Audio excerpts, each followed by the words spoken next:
Good morning. সকালটা একটা চা দিয়ে শুরু করলাম। চাটা আমি খাবো না, আমার হাজব্যান্ড খাবে। তো সকাল সকাল এখানে পাপা উঠে পড়ে তার মাসিদের সাথে অলরেডি খেলা শুরু করে দিয়েছে। এখানে এলে আমার কোনো চিন্তাই থাকে না, ওকে সামলানোর জন্য দুজন আছে।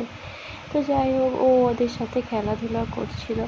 তারপরে আজকে ভীষণ গরম ছিল। এই যে পুকুরটা দেখছো, এই পুকুরটাতে আমরা আগে প্রচুর মজা করেছি, প্রচুর। সারাদিন নামলে আর উঠতে চাইতাম না।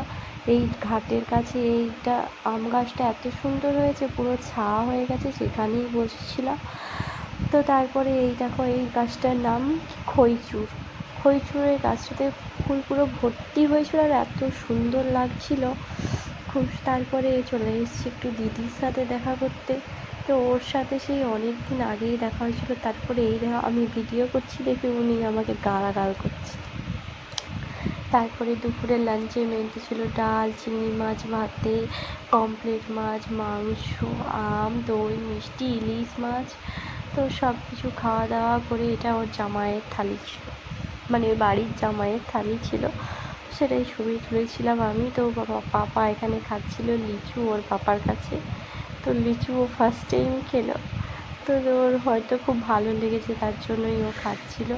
আর খুব এত গরম, বাচ্চাটা একটুও থাকতে চাইছে না, প্রচণ্ড গরম পড়েছে। জামাই ষষ্ঠী থেকে এত গরম পড়েছে। তারপরে এই যে ফোনে এই রিলসটা আমি দেখছিলাম, যে ফোনটা বন্ধ কর, ও তাকে সেই মেয়েটাকে বকছে এই এরম করে। মানে কতটা গুন্ডা হলে বাচ্চাটা এই রকমের কথাবার্তা বলতে পারে, ভাবতে পারো? ও বড় হলে কী করবে, কাউকেই ভয় পায় না, কোনো কিছুতেও ওর ভয় নেই।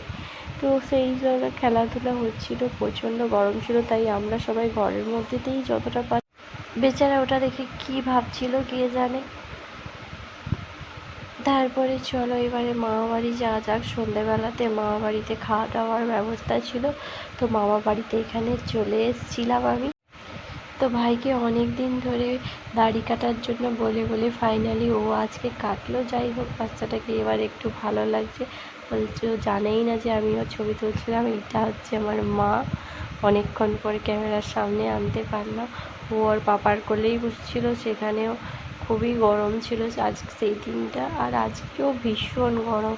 তো তারপরে এখানে ওকে একটু মাছ দেখাচ্ছিলাম।